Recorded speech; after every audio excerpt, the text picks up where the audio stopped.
Welcome back to the deep dive. This is where we take a pile of really dense source material, find the absolute core knowledge, and give you that shortcut to, really being informed. And today we're jumping into an incredibly important topic. It's that very complex link between what happens to you in early life and your long-term mental health. Right. We know there's a connection. For instance, childhood maltreatment, CM. We know that's a huge predictor of psychiatric risk down the line. A powerful one. Yeah. But here's the puzzle. You can have two people who experience almost identical early trauma, but one comes through it relatively okay, while the other develops a really severe long-term disorder. Why? Exactly. And that's the question. So you brought us this fascinating new study that tries to answer that by adding a third huge factor into the mix, genetics.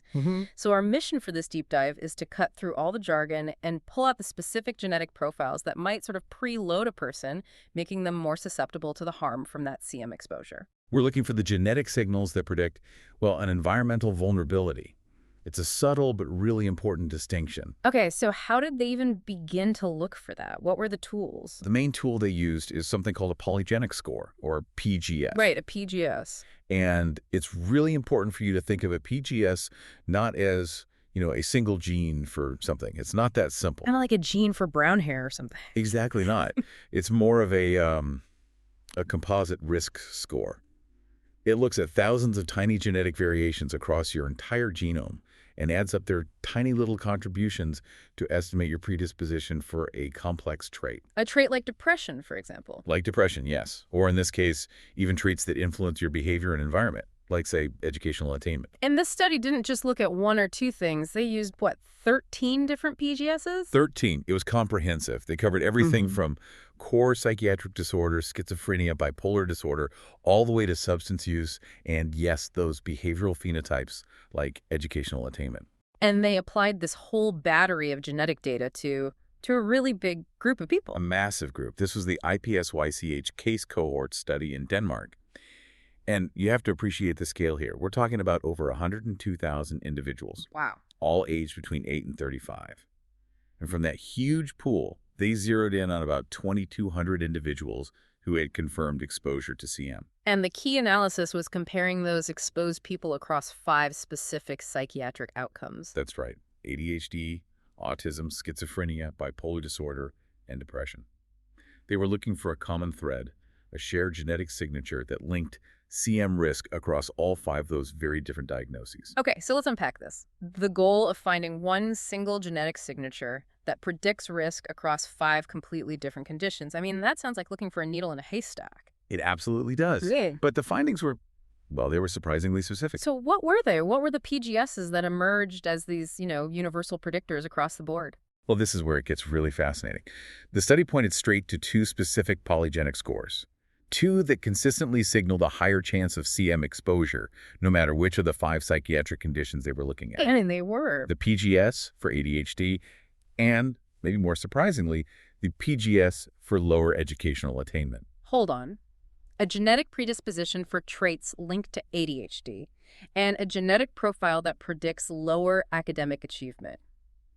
Those are the 2 strongest genetic flags for being exposed to childhood maltreatment. That's what they found. That sounds less like a gene for trauma and more like these genetic profiles are just increasing friction with the outside world. You've hit it exactly. That's the key insight. Yeah. The genetics aren't predicting the CM exposure itself. They're predicting behaviors and vulnerabilities that make an individual, or maybe their whole family unit, more susceptible to the kind of stressors that often lead to maltreatment. So if we take the ADHD one, for example, we're talking about genetic factors that could predispose a kid to, more impulsivity, emotional dysregulation? Exactly. More challenging behavior in childhood. I can see that. So if you have a family that's already struggling maybe with money or their own mental health, a child whose behavior is just constantly difficult could, push a really stressed environment past its breaking point. Precisely. And the educational attainment PGS probably works in a similar way, like a proxy for other factors. Like what?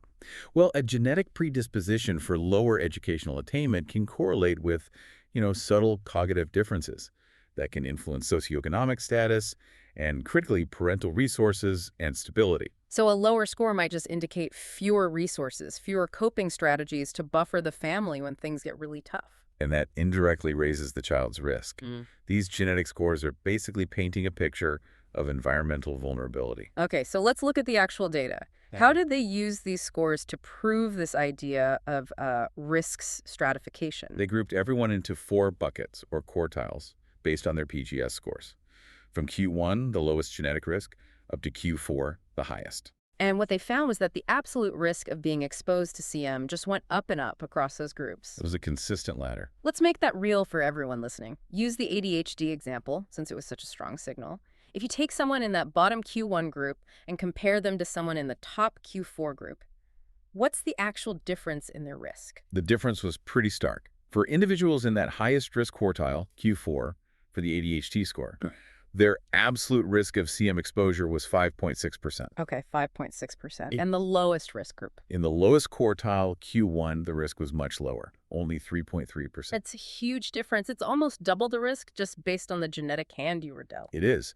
The study calculated what's called a hazard rate ratio of 1.81, comparing that top group to the bottom. Can you translate that for us? What does 1.81 actually mean? In simple terms, it means the high-risk group, Q4, had an 81% higher chance of experiencing CM than the low-risk group. So you can think of it this way. Everyone is in the same general environment, but for those in Q4, their genetic profile is kind of like they're running a marathon with ankle weights on. They're just more vulnerable when stress hits. So genetics is acting as this continuous sort of background risk modulator. Exactly. Yeah. And that becomes incredibly important when you start to layer on the big, obvious environmental risks. Right, which the study did. They looked at one of the most well-known risk factors out there, having parents with a psychiatric diagnosis. We know that's a huge factor. A parent with an unmanaged psychiatric condition puts enormous strain on a home environment. It just logically follows that the risk of maltreatment goes up. And did the study quantify that parental risk? Oh, yes. The data was clear. The risk of CM was more than double for children who had parents with a psychiatric diagnosis. It hit 5.7%. 5.7%. And for kids whose parents didn't have a diagnosis? Only 2.5%. So that 5.7%, that's a massive environmental effect, setting a very high baseline for risk. Okay, so here's the crucial question, the real deep dive insight, Franny.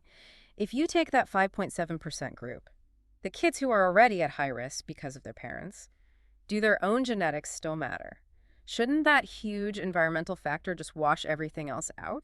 That is the million-dollar question, and this is where the paper delivers its most powerful finding. And they found that even within that high-risk group, their own individual genetic scores still allowed the researchers to stratify their risk even further. Get out of here. Seriously. So a child could have a parent with a psychiatric diagnosis and be in the lowest ADHD genetic risk group. And their personal risk would be lower than another child who also has a diagnosed parent but is in the highest genetic risk group. That is precisely what it means. The environment sets that high-risk stage, but your personal genetics fine-tunes exactly where you sit on that spectrum. So these two forces, they're not just additive, they're interactive, they're interwoven. Exactly. It's not just about what happens to you. It's about how your own internal biological architecture processes that stress. So at the end of the day, a high ADHD score or a low educational attainment score, they're really robust markers of a person's vulnerability to adversity in their environment.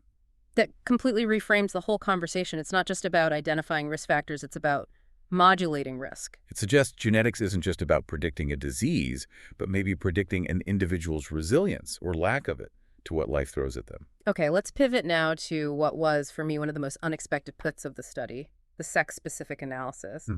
When they looked at males and females who had been exposed to CM, did they find that the underlying genetic risk was different between them? That's a great question. And the answer was really clear. No. The study found no genetic differences between the CM-exposed males and females in terms of the polygenic scores that predicted the outcome. The risky profiles, that high ADHD score, the low educational attainment score, they were the same for both sexes. Okay, so if the genetic risk profile is identical, you'd expect the outcome to be roughly equal, right? But that's not what they found at all, is it? Not at all. The result of that shared genetic risk was dramatically different.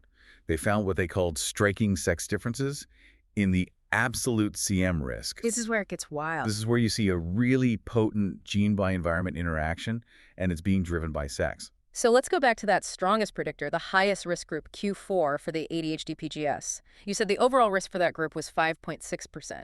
How did that break down when you split it by sex? This finding it was profound. In that highest ADHD PGS quartile Q4, the absolute CM risk for females reached 5.6%. Okay, 5.6% for females. What was it for males? It plummeted. For males, it was only 2.0%. Wait, 2%. That's almost a threefold difference. A female with the exact same high genetic vulnerability as a male is nearly 3 times more likely to experience CM. That's what the data showed. If the genetics are the same, what on earth is driving that massive difference? It has to be the environment. It has to be an environmental interaction. The paper suggests that while the genetics are identical, the way those ADHD-related traits, the impulsivity, the emotional volatility, the way they manifest, might be processed differently by, say, family dynamics or social systems. Or even diagnostic bias from parents or doctors. Potentially. It could result in a higher likelihood of CM documentation or exposure for females carrying that specific genetic load. So that's a huge takeaway. The combination of that high genetic predisposition from the ADHD score plus being female, that produces the single highest absolute risk profile in the entire study. It shows you exactly where the environment is placing its heaviest thumb on the scale. Right. So to summarize the real core findings, the study gives us 2 clear genetic red flags for increased vulnerability to CM exposure, having a high ADHD PRS and/or having a low educational attainment PRS. And based on all this evidence, all this interaction and stratification, the researchers basically offered a very specific, actionable conclusion about where we should be focusing our attention. They did. They argued that we should give extra attention to individuals at high risk, but specifically targeting those overlapping risk factors. So in practice, that means focusing intervention, preventative efforts on who? On females who have a high ADHD PGS, and also on any individual, male or female, who has a parent diagnosed with a psychiatric disorder. This helps us move away from just, broad, untargeted screening. And if you connect this to the bigger picture, it feels like this research really gives weight to the idea that genetics is not destiny, but it is a powerful predictor of vulnerability. Exactly. It shifts the whole conversation from just identifying risk for a disease to identifying genetic vulnerability to environmental harm. And that is a powerful tool for targeting interventions. It's like a map showing you where to deploy your limited resources. That's right. So, as we wrap up, what's the big takeaway thought for you, the listener, to chew on? For me, it's this. If absolute CM risk can still be fine-tuned by your genetics, even when a massive, non-negotiable environmental risk like a parental diagnosis is already there, what does that imply about the future of early screening? About personalized attention for young people? It raises a really profound question. Should we be moving towards a future of genetically informed screening, using tools like an ADHD PRS, not to predict that someone will get an illness? Right, not as a crystal ball. Not at all. But to identify the kids whose internal architecture is just least equipped to handle life's inevitable stresses so we can make sure we allocate our resources to protect them best. A profound thought. The idea that we could use genetics to better protect the most vulnerable among us is, well, it's certainly something worth exploring. We hope this deep dive gave you some surprising new insights. We'll see you next time.